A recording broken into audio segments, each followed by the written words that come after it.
Alright guys, so in this video I am going to be going all the way back to the early 1900s to take a look at how swimming pools have evolved on ocean liners slash cruise ships. Of course, ocean liners going out of style now.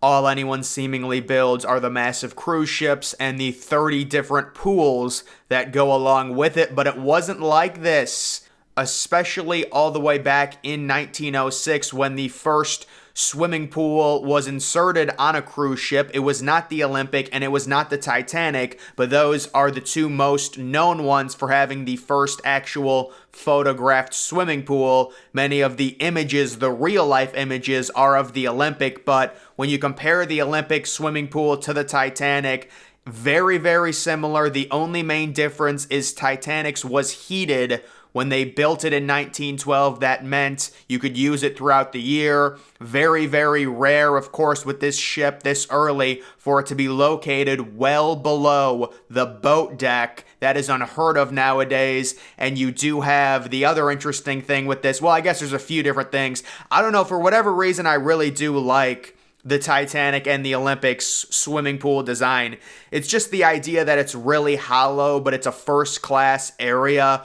And also you do have something that really confused me when I was a child, the water line being so low. Why would they do that? Why would they not fill it up? Well, unfortunately, my 7-year-old brain could not compute that. If there were some rough seas, the water would spill over and overflow a little bit. That is why the water line was so low, and it was about 5 feet deep going all the way across. I do not believe the Titanic or the Olympic had any type of deep end. It was just all the same in terms of how deep it was, and of course very hollow. And then they introduced the Britannic. Now, unfortunately, taking a look at some of the renderings, taking a look at some of the initial drawings of what the Britannic swimming pool was going to be, the White Star Line wanted to do it up really big. They had introduced the swimming pool, they had it, but it was bare bones, and they wanted to decorate it, and they had a beautiful design. I mean, basically, when you look at the swimming pool, the length and the width,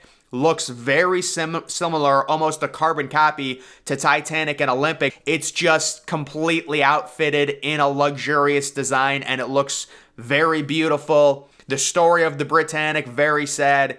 It ends up not getting built. You can see what they ended up doing to the swimming pool area, considering it turns right into a hospital ship. The luxurious walls and lighting, and I like those lights along the side of it. Yeah, it's just a nice, relaxing area. The green wall is a little bit, I don't know about the green wall there, but still, it's nice paneling and looks like marble, green little marble. But that never happened, and you can take a look and see what it was really like during its days, its 9 months as a hospital ship before it tragically ended up sinking. There's a nice comparison. You can see a very similar design. They just outfitted the Britannic, and also the Titanic had an extra little walkway going right up against the portholes. I would imagine people could look through the little portholes as they're swimming, maybe get up and take a little look. It's a nice little vibe. And then the other thing that's interesting about the swimming pool, I wonder how it would have flooded on Titanic. Water spilling over the top of the swimming pool onto more water that's already in the swimming pool. And also there was a list. So did the water... No, actually, you know what? I think because it's so low, you remember they didn't fill it to the top. I don't think water would spill out from the list on Titanic. It probably just flooded into it. And that's how that room flooded relatively early into the sinking. And then we are just going to take a look at kind of how these have evolved throughout the years. This is the RMS Majestic, which was a prestigious ocean liner in the early 20th century. It featured a lavish swimming pool for its first-class passengers. It was located on the ship's boat deck. The pool designed with an elegant and refined ambience, beautiful tiles and decorative elements. The pool area was one of the biggest luxuries on the ship. So from what I'm reading, it's saying this is located on the boat deck. So I'm guessing there would be natural light coming into it.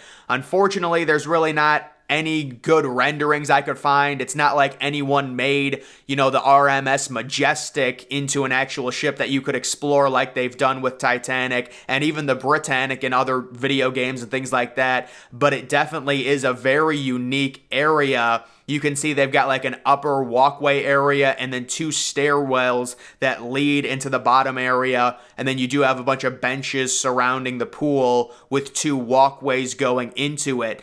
Also, you have the big pillars and then possibly some natural light shining in a dim fashion from above there. Very interesting. The next one is the RMS Queen Mary. Of course, the legendary ocean liner launching back in the 1930s had a luxurious and iconic swimming pool only accessible for the first-class passengers. The pool was located on the ship's lower promenade deck and was surrounded by elegant art decor, including marble and tiles. And what's interesting about this is it did fall into a state of abandonment, and it is kind of known as a haunted, abandoned swimming pool. You can take a look at little slide there. I'll be honest, man, especially if this is a first-class thing, I'm not really a big fan of the slide. I guess you can kind of understand what they're doing. It just comes off a little kiddish to me, but there are some photos of it when it's abandoned. Kind of looks pretty freaky. This is the SS Normandy, which was a French liner that was launched in the 1930s and had a stunning swimming pool with an elegant art design. The pool area was located on the ship's promenade deck. Yeah, this one is super weird, man. Take a look. There's actually some renderings of this as well. You can see they've got a little area to put your feet in, and then the deep end where it just kind of drops off of a cliff. I'll be honest, I think the ceiling is beautiful. The light up ceiling, that's very nice lighting. That is the SS Normandy that was built in the 1930s. Very, very interesting design. You can still see kind of the original Titanic Olympic diagonal long type model, even though they've upgraded it with this. I'm not a big fan of the wall design of this, if I'm being completely honest. I mean, it's nice tiles, it's little fish, we like it, okay. I don't know, I don't love the design. Personally, it's not my favorite. And then this is the SS France, which was launched in 1960. It was a famous French ocean liner that had a very impressive swimming pool at the time for its passengers. The pool was located on the ship's promenade deck and offered a large and luxurious space for recreation and relaxation. And it also had a newer type design in the sense to where there was a bar right next to it. There were chairs. You can see we're starting to get into that almost modern cruise ship feel here, even in the 1960s. And you can also see how the design of the pools have evolved from being located well within the deep depths of the interior of the ship, like we saw in the Britannic, Titanic, and the Olympic. Now they're all up on top. And of course, with the most recent ships, the Icon of the Seas, the Oasis of the Seas, Harmony of the Seas, the recent renderings I'll show right now, you cannot find a rendering of the Icon of the Seas that doesn't at least have like 3 pools within the rendering. I mean, they have like 30 pools just on the top deck of this ship. Even along the sides, they'll have these little pool areas.